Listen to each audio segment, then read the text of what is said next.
He was forged in the crucibles of Fallujah and the unforgiving peaks of the Hindu Kush, a man honed into a weapon by a nation that now had little use for him. Master Chief Petty Officer Alex Kane, retired, was a guardian without a charge, a protector adrift in the calm waters of civilian life. He had traded the ice-cold focus of the kill zone for the disorienting fog of leave, a permanent state of waiting for a mission that would never come. He was searching for peace in the vast, emerald wilderness of the Pacific Northwest, but what he found was a war that had been waiting in the shadows, a war for a secret someone was willing to kill for. Tell us in the comments what you would do if you found a message like this. We are watching from all over the world, a family of guardians. The Seattle mist was a constant companion, a damp grey breath that clung to the city and gave the air a sharp, clean smell of pine and rain-soaked earth. For Alex, it was a suffocating blanket. He craved the dry, sterile air of the desert, the clarity of a world stripped down to sand and sun and survival. Here, everything was muted, soft, undefined. He drove north, away from the city's gentle hum, pushing his truck deeper into the Cascade Mountains, where the trees grew tall enough to scrape the belly of the sky. Beside him, Thor, his Belgian Malinois, sat with the placid stillness of a predator at rest. The dog had been his partner through 2 deployments, a 4-legged operator with more courage and loyalty than a dozen men. Thor's presence was the one solid thing in Alex's shifting world, a warm, breathing anchor to the man he used to be. They hiked for hours, the only sounds the soft pad of Thor's paws on the damp trail and the rhythmic crunch of Alex's boots. This was his therapy, the long, arduous trek that burned the restlessness from his muscles and quieted the ghosts in his head. He wasn't Alex Kane, former SEAL, here. He was just a man with his dog, moving through the woods. It was Thor who found it. The dog veered sharply off the trail, his head low, tail rigid. A low, inquisitive whine rumbled in his chest. "What is it, buddy?" Alex murmured, his hand instinctively going to the small of his back, where a pistol sat nestled in its holster. Old habits. Thor was pawing at a tangle of roots at the base of an ancient Douglas fir, his focus absolute. Alex knelt, the dampness of the moss seeping through his jeans. He pushed aside a curtain of ferns and saw it, a small glint of silver, tarnished and caked with mud. It wasn't a rock or a piece of foil. It had a specific shape. He worked it free from the earth.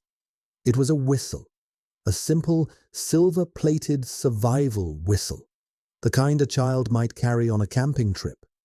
It was old, weathered by years of rain and frost. He wiped the grime away with his thumb.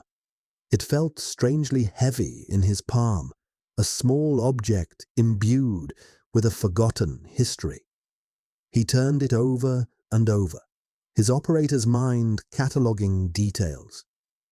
The weight, the make, the probable age. It was a relic, a piece of lost property. He was about to pocket it, a simple piece of trail litter, when his thumb brushed against a faint marking on its flattened side.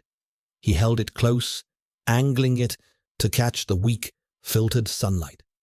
The markings were tiny, scratched into the metal with a pin or a nail. They were crude, desperate. SOS. And below the universal plea for help, 2 initials. SH. A chill, entirely separate from the mountain air, traced a path down Alex's spine. This wasn't just a lost item. This was a message, a final, desperate whisper from someone lost to this vast, indifferent wilderness. The quiet hike was over. The sanctuary had been breached by a ghost. The silver whistle felt like a live grenade in his hand. Its cold weight was a stark contrast to the quiet warmth he had been seeking in the mountains. For a trained operator like Alex, there was no such thing as coincidence. A piece of gear found off-trail was a sign. A deliberately marked piece of gear was a mission marker. The letters SOS were not a child's idle scratching. They were a deliberate signal, a final broadcast from a failed transmission. The fog of civilian life, the grey ambiguity he had come to despise, began to burn away, replaced by the familiar, crystalline clarity of a problem to be solved, a threat to be assessed, a mission to be executed. He gave Thor a quiet command, a simple hand signal, and they moved back toward the truck, their pace no longer leisurely but efficient, purposeful. The forest no longer felt like a sanctuary. It felt like a potential ambush site, every shadow a hiding place, every rustle of leaves a possible threat. The world had shifted back into focus. He was no longer a man adrift. He was a weapon seeking a target. Back at his cabin, a small Spartan structure tucked away on a wooded acre, the juxtaposition was stark. Outside, the wild, untamed chaos of nature. Inside, the rigid order of a man who found comfort in control. His few possessions were neatly stowed, his bed was made with military precision, and on a workbench in his garage, his gear was laid out, cleaned, and ready. The cabin was less a home and more a forward operating base. Thor settled onto his mat by the fireplace, but his eyes never left Alex. The dog was a mirror to his handler's soul. He felt the shift, the coiling tension, the return of the predator. Alex sat at a simple wooden table, the silver whistle placed precisely in the center. He opened his laptop, the soft glow of the screen illuminating the hard lines of his face. He was no longer just a man with a computer. He was an intelligence analyst, gathering data. The initials SH and the general location were his only parameters. He began cross-referencing local missing person reports from the last 20 years, his fingers flying across the keyboard with practiced speed. It took him less than an hour. The name leaped off the screen. Silas Hale, missing 10 years ago. Age, 9. He had vanished during a family hike in the very same section of the Cascade Range where Alex had been walking. An extensive search and rescue operation had been launched, but it was hampered by sudden, severe weather. They found a torn piece of his jacket, nothing more. After 3 weeks, the search was called off. The official conclusion was a tragic accident. The boy presumed to have succumbed to the elements. His body was never recovered. Alex stared at the grainy photograph of the smiling, gap-toothed boy, Silas Hale, S.H. The report mentioned that Silas's father, Dr. Aris Hale, was a renowned, if reclusive, research scientist. His mother had passed away from an illness 2 years prior. After the disappearance, Dr. Hale had a complete breakdown, resigned from his position, and vanished from public life. The company he worked for was a name Alex recognized from the periphery of the defense world. Thorn Dynamics, a massive private technology and research corporation with deep government contracts.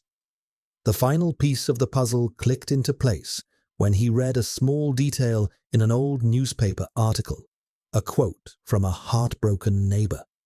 Silas never went anywhere without that little silver whistle his father gave him. He called it his emergency signal. The whistle wasn't a clue left at the scene. It was the scene. It was the last testament of a lost boy. Alex leaned back, the chair groaning under his weight. 10 years. For 10 years, this boy's final, desperate message had laid silent in the dirt. No one had found it. No one had known. The system had failed him. The searchers had given up. He was left behind. A cold, concentrated rage, an emotion Alex hadn't felt with such purity since his last tour, settled in his gut.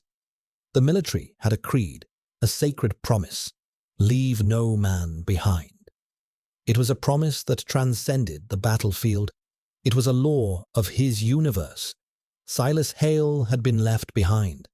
And in that moment, in the quiet solitude of his cabin, Alex Kane gave himself a new mission. He would go back for the boy. He would be the guardian who answered the decade-old call. The decision solidified something within Alex. The gnawing aimlessness that had plagued his days receded, replaced by the sharp-edged certainty of purpose. He was an operator again, the world simplified into objectives, threats, and a clear line of advance. His first objective was to recon the original search area, not as a civilian hiker, but with a tactical eye. He needed to see the terrain as a potential crime scene, to read the story the landscape told. He kitted up, his choices deliberate. He wore muted earth tones, carried a compact pack with water, a med kit, a GPS unit, and a pair of high-powered binoculars. The pistol at his back was now complemented by a fixed-blade knife on his belt. Thor, sensing the change in gear and demeanor, was already at the door, his body quivering with anticipation. The dog understood the difference between a walk and a patrol. As they drove back towards the mountain trail, Alex was hyper-aware. His eyes scanned every vehicle, every intersection. He was moving from a passive to an active posture, and that meant assuming he was already on someone's radar. The thought was a professional reflex, but it would soon prove to be a chilling premonition. At the trailhead, he didn't take the main path. He and Thor melted into the dense tree line, moving parallel to the official route. He was looking for what the original searchers might have missed, what a person trying to hide, or hide something, might have done. He found the spot where he'd discovered the whistle and began a systematic grid search, moving outward in concentric circles. Thor worked with him, a silent partner, his nose testing the air, his ears swiveling to catch the faintest sound. It was an hour into the search when Alex saw it. A glint, high up in a tree, 100 yards away. Not the random shimmer of wet leaves. This was the specific, concave reflection of a lens, a camera. He dropped to one knee, pulling his binoculars from his pack. He focused on the spot. It was a motion-activated trail camera, cleverly hidden, but its position was all wrong. It wasn't aimed at a game trail. It was aimed directly at the area where he had found the whistle. Someone wasn't watching for deer. They were watching for anyone who got too close to that spot. The cold rage from the night before was now joined by a chilling certainty. This wasn't a cold case. It was an active security operation. He and Thor pulled back, melting back into the woods without a sound. He didn't let his discovery show on his face. He completed a wide, looping path back to the truck, behaving as if he were just a man on a long, meandering hike. But his internal threat level had spiked. On the drive back down the mountain, he picked up the tail. A black SUV, nondescript, with heavily tinted windows. It stayed a respectable distance behind him, matching his speed perfectly. It was professional. Too professional for local law enforcement. Alex didn't speed up or try to lose them immediately. He needed to confirm it. He took a series of 4 consecutive right turns, a simple box pattern. The SUV stayed with him. Confirmation. He was being followed. He made a snap decision, swerving into the parking lot of a busy grocery store. He parked, got out, and entered the store, telling Thor to stay.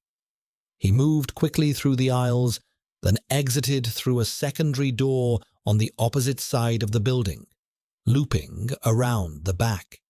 He emerged with a clear view of his truck and the entrance to the parking lot. The black SUV was parked across the street, waiting. They weren't just following. They were observing, containing. He had kicked the hornet's nest. He slipped back to his truck and pulled out, this time taking a complex route through a residential area, using his advanced driving skills to break contact. He needed information, and he needed it from a source he could trust implicitly. There was only one name on that list. He pulled over on a quiet side street, the engine idling, and made the call. The voice that answered was sharp, cautious. Petrova. "Lena, it's Alex," he said, his own voice low and flat. There was a pause. He could almost hear her mind working, accessing the file she kept on him. He had pulled her out of a tight spot in Afghanistan, a firefight that had gone sideways. She was a ranger medic then, sharp as a scalpel and twice as tough. Now, she was Dr. Lena Petrova, a forensic pathologist in Seattle. "Alex," she said, her tone shifting from surprise to concern. "It's been a long time. Everything okay?" "I need a file," he said, cutting straight to the point. "Unofficial. Off the books. A 10-year-old missing persons case. A boy named Silas Hale." Another pause, longer this time. She knew what unofficial meant. It meant risk. It meant trouble. "What kind of trouble are you in, Alex?" she asked, her voice tight. "The kind that puts a professional tail on you for asking questions," he replied. "I need the original coroner's report, the full case file, everything." He heard her take a deep breath. Lena Petrova was a protector, just like him. She understood that some fights didn't end when the uniform came off. "Send me the details," she said, her voice now laced with the same steely resolve he remembered from the battlefield. "I'll see what I can dig up." Lena Petrova operated in a world of secrets, but her secrets were written in the silent language of the dead. As a forensic pathologist for King County, her domain was a sterile, cold environment where truth was stripped down to cellular and chemical facts. She was fierce, whip-smart, and carried the weight of her time as an army ranger like a shield. The things she had seen, both in the field and on the autopsy table, had left her with a deep-seated cynicism, but beneath it lay an unyielding commitment to justice. When Alex Kane's name flashed on her phone, it was like a ghost stepping out of a past she kept locked away. Alex was different. He wasn't a soldier. He was a warrior, a distinction she understood better than most. He moved with a quiet intensity that she recognized as the mark of a true operator, a man who had been to the edge and come back with his soul intact, if not unscathed. His call, sparse and direct, was a summons she couldn't ignore. She owed him her life, a debt she knew he would never mention, but that she would never forget. The case of Silas Hale was buried deep in the county's digital archives, a cold case, collecting virtual dust. Gaining access unofficially was risky. Every keystroke was logged. But Lena knew the system's back doors. She moved through the firewalls with a surgeon's precision, creating a digital ghost to mask her tracks. The file materialized on her screen. At first glance, it was exactly what the public record suggested. A tragic, straightforward case. The lead investigator's summary was concise, concluding with high probability that the boy had fallen, been injured, and succumbed to exposure. The report was signed by a Detective Miller, who, a quick secondary search revealed, had taken an early retirement a few months after the case was closed. He had then accepted a lucrative position as a senior security consultant. For Thorn Dynamics, Lena's eyes narrowed. It was too neat, too convenient. A cop cashing in was common, but the direct line from this specific case to that specific corporation set off alarm bells. She dug deeper, past the official summaries and into the raw, unprocessed data logs from the initial response. This was the digital attic of the investigation, filled with unprocessed photos, duplicate forms, and raw EMT notes that were often considered superfluous. And there, in a hastily typed entry from the first paramedic on the scene, she found it. A single line, buried under routine observations about the weather and the search conditions. Small section of recovered jacket, vicinity of marker 4, shows unusual discoloration and emits a faint, acrid odor. Possible chemical contamination, bagged separately for lab. Lena sat back, a cold knot forming in her stomach. That note, that crucial observation, was nowhere in the final police report or the coroner's summary. There was no record of a lab test, no mention of any chemical. The detail had been intentionally, methodically scrubbed. It was a deliberate omission, a cover-up. Meanwhile, miles away in his cabin, Alex was conducting his own form of forensics. He was using commercial satellite imagery software, enhanced with a few proprietary algorithms from his old life, to analyze the terrain around where Silas had vanished. He overlaid historical maps with current ones, looking for discrepancies. He found one. Deep within a massive tract of private forest, owned entirely by Thorn Dynamics, there was a geothermal anomaly, a faint heat signature emanating from a location where no building was marked on any official map, old or new. Zooming in with the highest resolution available, he could just make out the faint geometric outline of a structure, almost completely hidden by the dense canopy. A research outpost, according to a single obscure geological survey from 20 years ago. An outpost that was officially listed as decommissioned and dismantled 15 years ago, 5 years before Silas Hale went missing. His phone buzzed. It was Lena. Her voice was stripped of all pleasantries, tight with urgency. "Alex, you were right. This wasn't an accident," she said, her words clipped. "They buried something." The paramedic on scene noted possible chemical contamination on the boy's jacket.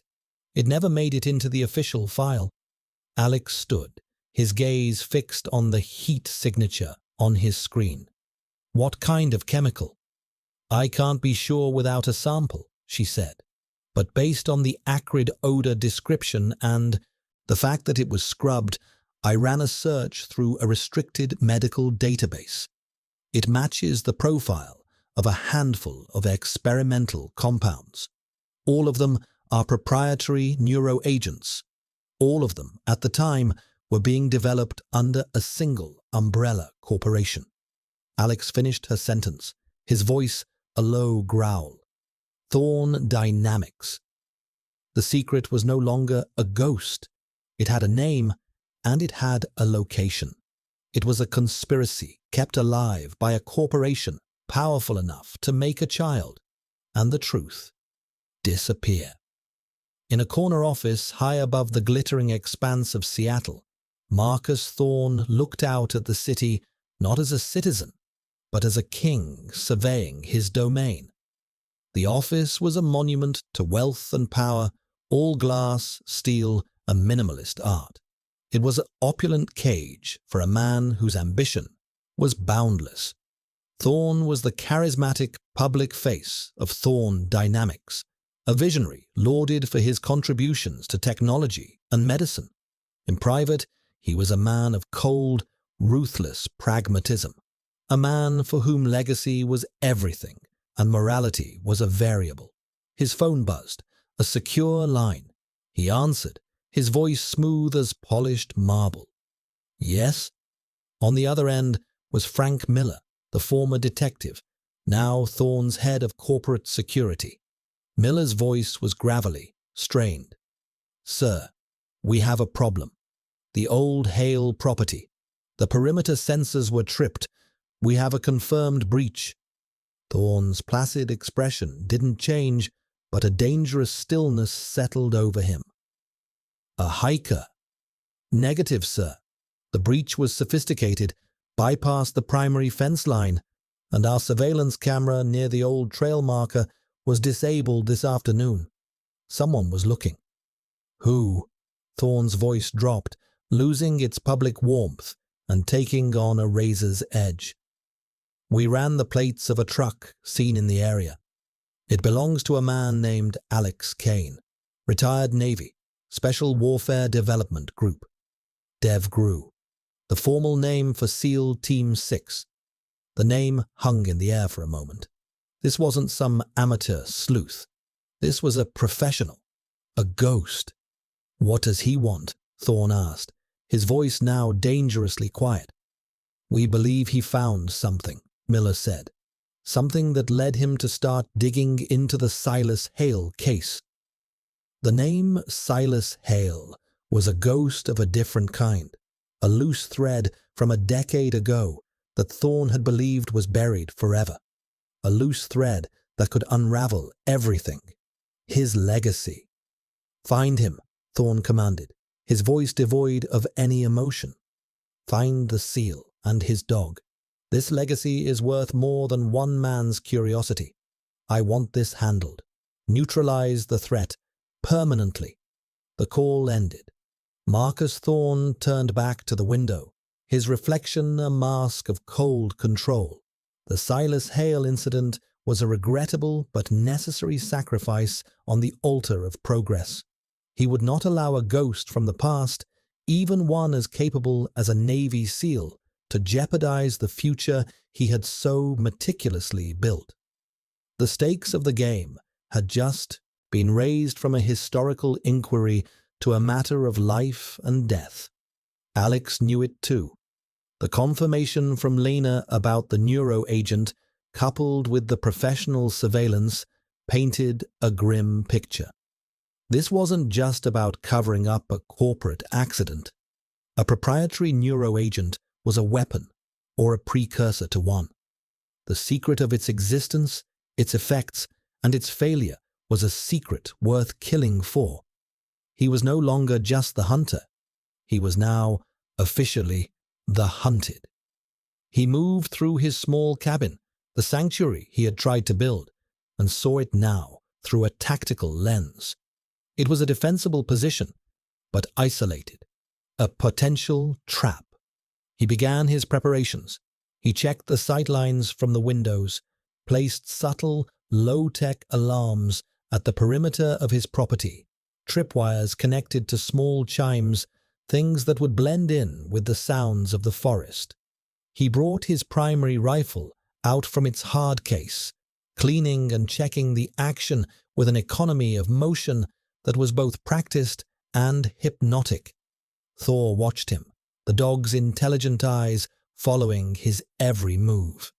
He sensed the shift, the palpable tension that filled the air when his handler prepared for war. The dog moved from his mat and sat beside Alex, resting his head on his handler's knee. Alex paused, his hand resting on the dog's powerful head. In this quiet moment, the hardened operator allowed a flicker of his true self to show. "Just you and me, buddy," he murmured, his voice softer than it had been all day. Like old times. He looked from the loyal dog to the silver whistle sitting on the table, a silent testament to a lost boy. We're the only guardians left for this kid. The mission was no longer about uncovering a truth. It was about protecting it, and protecting himself. The quiet cabin in the woods was no longer a refuge. It was about to become a battlefield. The city lights of Seattle were a distant hazy glow against the night sky. Alex met Lena in a deserted industrial park, the location chosen for its multiple escape routes and clear fields of fire. She pulled up in a nondescript sedan, killed the engine, and waited. Alex emerged from the shadows, a ghost in the urban landscape. He slid into her passenger seat, the interior of the car suddenly feeling cramped and charged with tension. He was a force of nature barely contained. Lena handed him a slim data drive. "Everything I found is on there," she said, her voice low. "The unredacted EMT report, Miller's file, the corporate ownership records for the land. It's a clear line from Silas to Thorn Dynamics." "Good work," Alex said, his praise economical but sincere. He pocketed the drive. "They'll come for you, Alex," she warned, her eyes scanning the dark, empty warehouses around them. She had seen the name on his file, Devgru. She knew what that meant, and she knew the kind of enemies a man like that could make. "They already have," he replied, his voice flat, devoid of fear. It was a simple statement of fact. He wasn't just a target.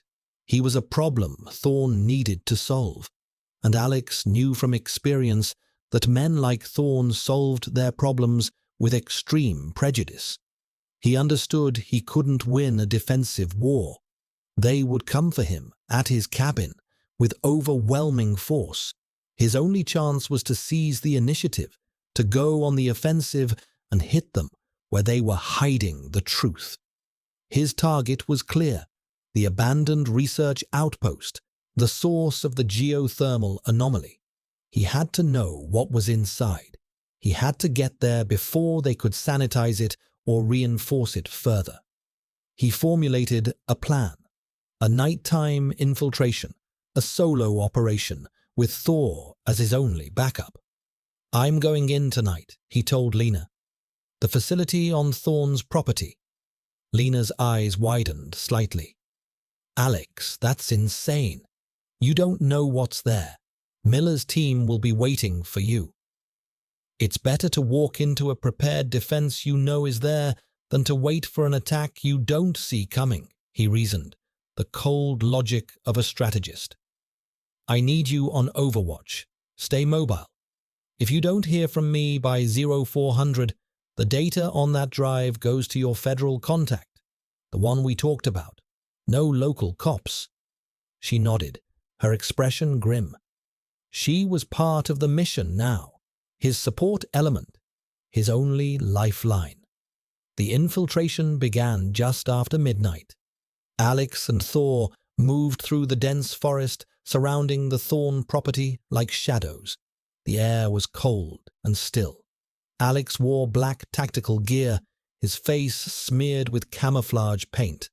Thor was a dark shape moving silently at his side, a living, breathing piece of advanced sensory equipment. They reached the perimeter fence, a high chain link topped with razor wire. Alex didn't cut it. He used a thermal lance to silently disable the power to a small section, noting the faint scent of ozone as the current died. He and Thor slipped through. They were inside. He moved with a terrifying fluid grace, his steps silent on the carpet of pine needles. Every 30 seconds, he would stop, listen, and let Thor test the wind. The dog's low, almost inaudible growl was the first warning. A patrol. 2 men, armed with short-barreled rifles, moving without discipline, their conversation a low murmur. Amateurs, hired muscle. Alex and Thor became part of the shadows, letting them pass, their presence completely undetected. He bypassed the main building's electronic locks with a bypass tool, the tumblers clicking open with a soft snick. The air that wafted out was stale, cold, and sterile. The fog of civilian life had completely vanished from his mind, burned away by adrenaline and focus. He was back in his element, the hunter, deep inside the enemy's lair. He was a weapon, and he had finally found his target. The inside of the facility was a time capsule. White corridors stretched out under humming fluorescent lights, eerily clean and utterly silent.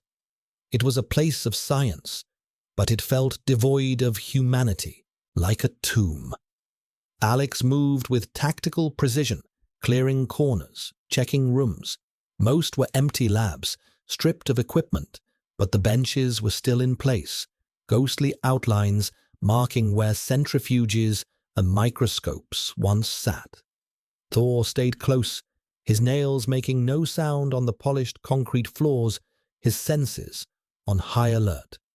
Alex followed the geothermal signature from his GPS, which led him down a service corridor and to a heavy steel door marked Sub-Level Access, Authorized Personnel Only.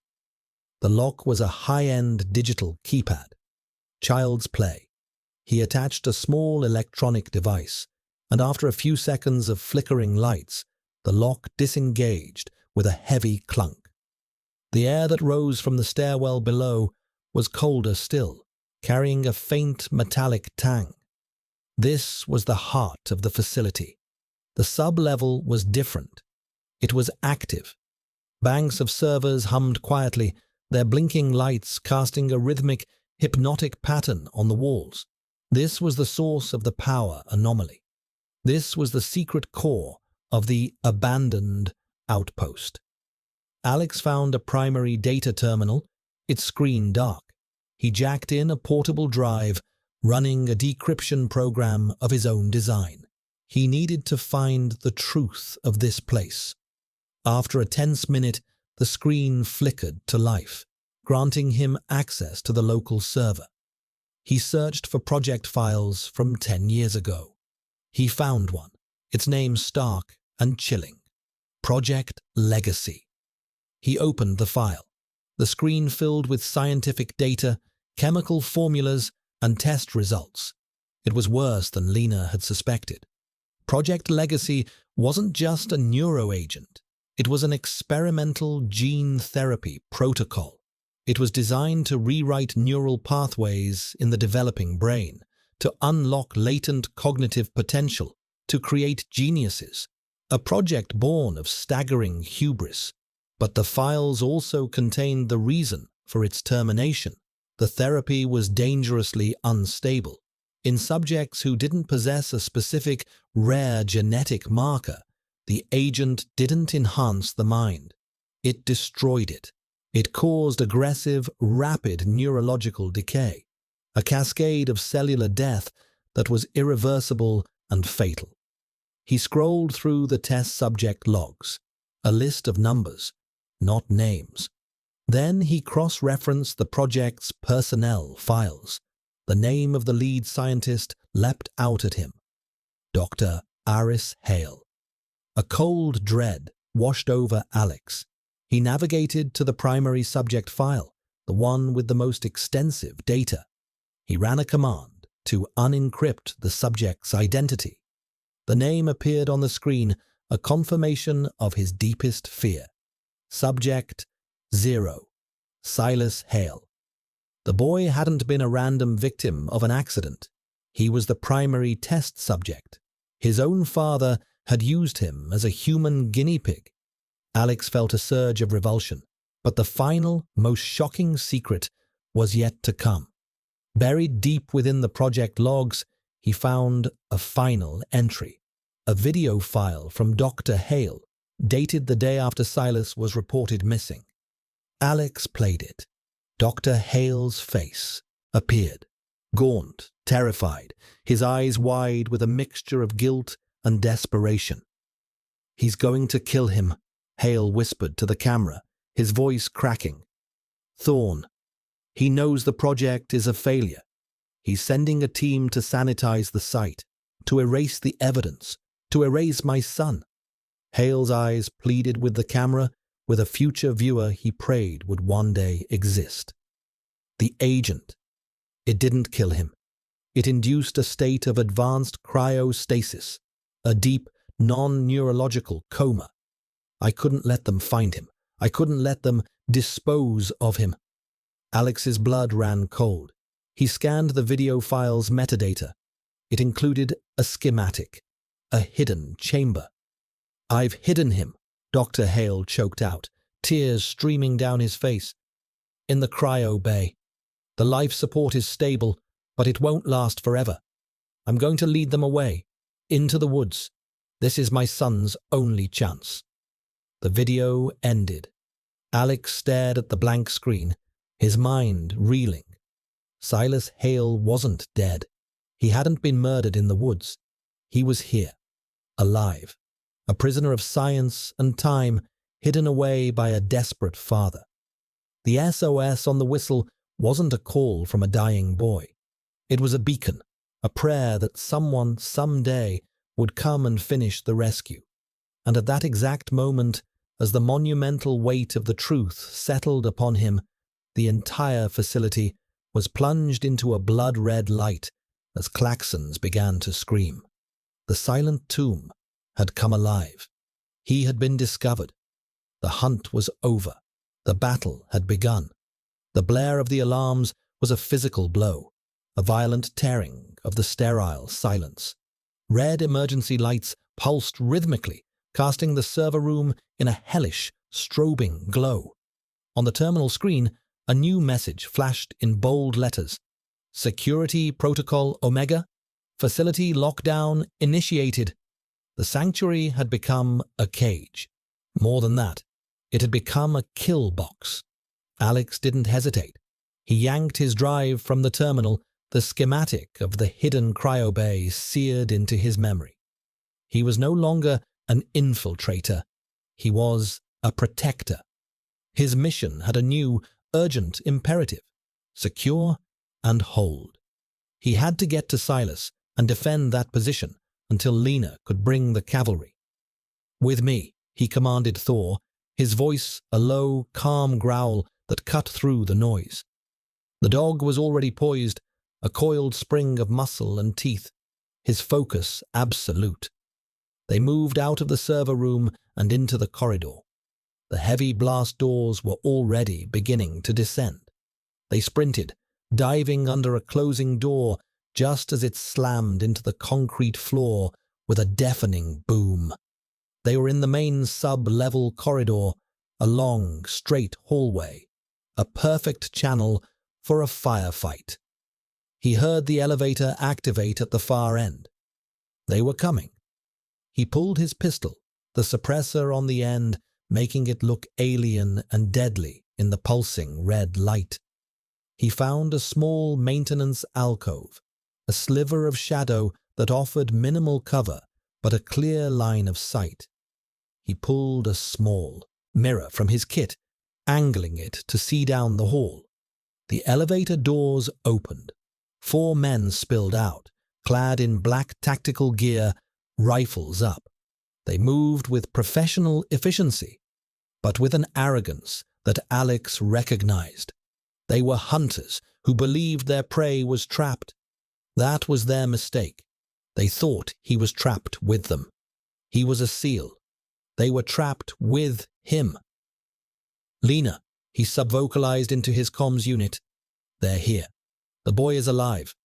I say again, the asset is alive. Call it in. Everything." "Copy, Alex. Call is made." Her voice came back, tight and steady. "ETA 20 minutes. Hold them off. 20 minutes. An eternity." The first 2 men advanced down the hall, their rifles sweeping from side to side. Alex let them come. When they were 50 feet away, he gave Thor a silent hand signal, a signal the dog had been trained for since he was a pup. "Watch back." Thor melted away from the alcove, moving silently down a parallel corridor, a flanking maneuver they had practiced 1,000 times. Alex raised his pistol. He took a deep, steadying breath, his heart rate slowing, his world narrowing to the front sight of his weapon. He wasn't a man anymore. He was an instrument of precise, controlled violence. He fired 2 shots. The suppressed fut-fut was barely audible over the alarms. The lead man crumpled, a perfect double tap to the chest. The second man spun, confused, trying to locate the source of the shot. Alex fired again. Another 2 rounds. The second man fell. The remaining 2 mercs scrambled for cover, unleashing a torrent of automatic fire down the hallway, their bullets sparking off the concrete walls. Alex was already moving, using their fire to mask his retreat down a side passage. He was a phantom, drawing them deeper into the maze. He led them into a large laboratory, filled with stainless steel tables, a perfect environment for close-quarters battle. He heard a scuffle and a choked cry from the corridor behind them. That was Thor. One more threat neutralized. The last merc entered the lab, his rifle up, eyes wide, scanning the shadows. Alex dropped from a ventilation duct above him, his entire body weight driving a knee into the man's back. The man went down hard, the air driven from his lungs. Alex disarmed him and had him in restraints before he could even register what had happened. He was the guardian of this place now, and he would hold the line. The brief, brutal engagements had bought him time, but he knew the main force was yet to come. The head of security, Miller, would be with them. He would be smarter, more cautious. Alex moved swiftly through the sub-level, following the schematic from Dr. Hale's video. He found it behind a false wall in a storage room. Another keypad, another steel door. This one opened into a small, clinical white chamber, dominated by a single, coffin-sized, cryogenic pod. Frost coated its glass canopy. Through the ice, he could just make out the small, still form of a child, Silas Hale. For a moment, the operator vanished, and all that was left was the man. He placed a hand on the cold glass, a silent promise to the sleeping boy. He was here. The rescue was underway. The moment was shattered by the sound of a heavy boot kicking open the storage room door. Frank Miller stood there, flanked by 2 more heavily armed mercs. Miller was older, thicker around the middle than in his detective days, but his eyes were the same, cold, empty, and ruthless. "Kane," Miller grunted, his service pistol looking like a toy in his big hand. "It's over. You're a long way from home." "I could say the same for you, detective," Alex shot back, his own pistol trained on Miller's chest. He used the cryopod as cover, a sacred object he now had to defend. "You traded your badge for a corporate leash. I wonder what your old pals on the force would think about that." "They'd think I was smart," Miller sneered. "Smarter than you. You should have stayed retired. This doesn't concern you." "It concerned a 9-year-old boy," Alex said, his voice dropping to a dangerous low. "You left him to die. Then you helped bury the truth. That makes it my concern." The standoff was a taut wire of tension. Miller's men fanned out, trying to get a flanking angle. But Alex was already a step ahead. He had scanned the room when he entered. He knew every angle, every piece of cover. He fired a single shot, not at a man, but at an overhead fire suppression pipe he'd spotted earlier. The bullet pierced the metal, and a high-pressure jet of halon gas erupted, filling the room with a thick, white, suffocating cloud. Visibility dropped to 0. The mercs coughed, disoriented. Alex had his rebreather from his pack, a small device he'd brought for just such a contingency. He was a fish in the water while they were drowning. He moved through the whiteout, a ghost in the machine. He heard a grunt, a thud. Thor had engaged one of the mercs, his silent, brutal work continuing. Alex closed on the second merc, disabling him with a swift, non-lethal strike to the back of the neck. That left Miller. Alex found him near the door, blindly firing into the chemical fog. The two men collided. It was no longer a gunfight. It was a brawl. Miller was bigger, heavier, but Alex was faster, more fluid, his body a weapon honed by years of brutal hand-to-hand combat training. Blows were exchanged in the disorienting cloud. A fist connected with Alex's ribs, sending a shock of pain through him. But Alex's will was absolute. He was fighting for the boy in the pod. He was fighting for the promise he'd made to a ghost. Miller was just fighting for a paycheck, and that made all the difference. Alex found his leverage, twisted, and threw Miller to the ground. He had the man's arm locked, his pistol pressed to his temple. "It's over, Miller," Alex said, his voice a harsh rasp through the rebreather. Just then, the sound of sirens began to echo from above ground, growing steadily, louder. Lena's call had been answered. Miller's face, visible through the thinning gas, crumpled in defeat. The sirens were the sweetest sound Alex had ever heard.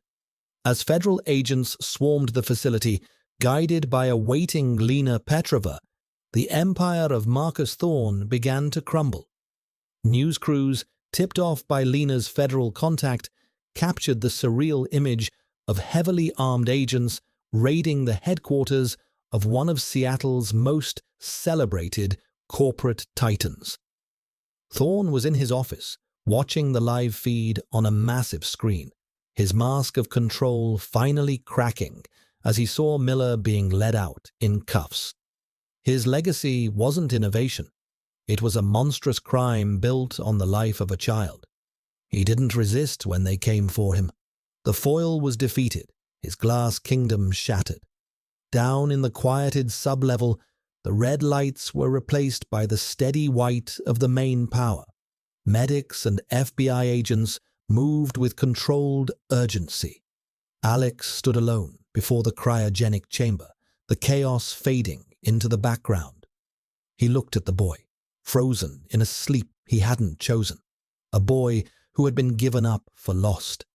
He had fulfilled his mission. He had found the one left behind. He was the guardian who had answered the call. Lena appeared at his side, her face smudged with dirt, her eyes reflecting a deep, weary relief. She looked from Alex to the pod. "What now?" she asked softly. Alex's gaze never left the boy.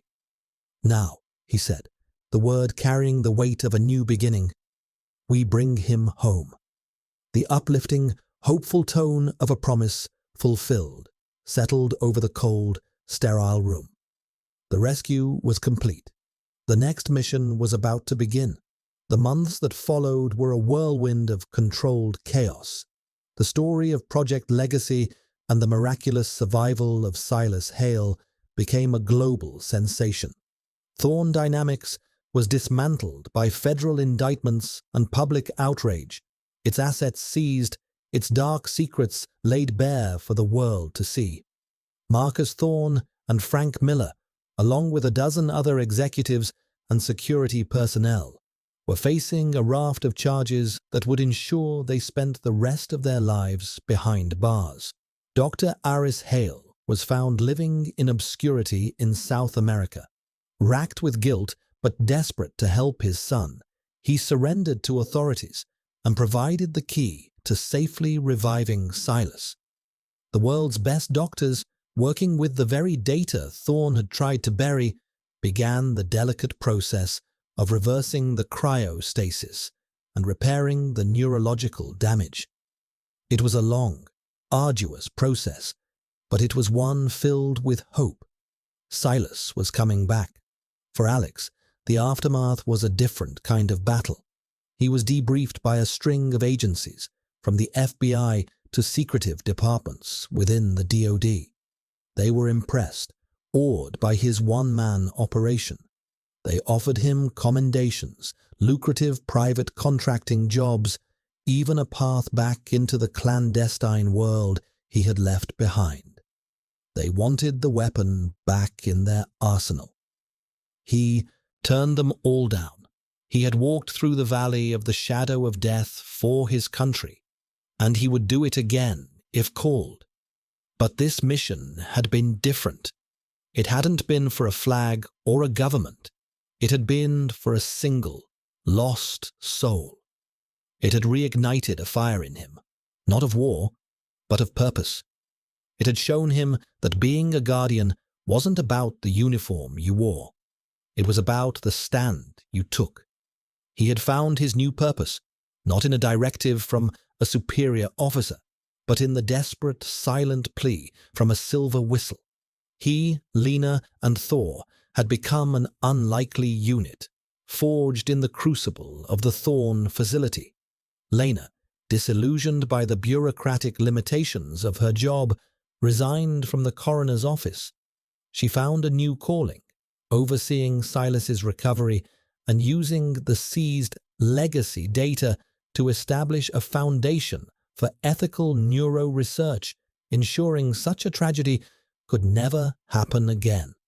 She was a protector who had found a new flock to guard. The final scene of the drama did not play out in a government building or a hospital room. It took place on a rugged mountain peak, high above the morning mist. Alex stood at the edge of a cliff, the rising sun painting the horizon in hues of orange and gold. It was a clear, bright sunrise, a stark contrast to the perpetual grey dampness of the city below. Beside him, Thor sat, a noble silhouette against the dawn. The restlessness was gone from Alex, replaced by a deep, resonant calm.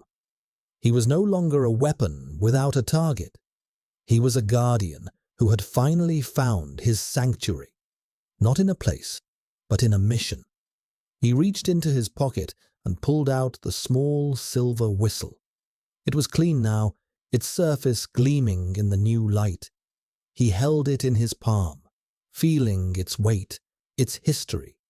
It was a reminder that even the smallest voice crying out in the wilderness deserves to be heard. It was a symbol of his true legacy, a legacy not of battles won, but of a single life saved. He didn't throw it. He closed his hand around it, a silent promise to himself and to the world. There were other lost souls, other silent pleas waiting in the darkness, and now he knew he was ready to answer them. A true guardian never leaves a soul behind. Their loyalty is their shield, and their purpose is their weapon. Comment Amen below if you believe in the power of true loyalty. God blesses you and your families. Stay safe and always protect the flock.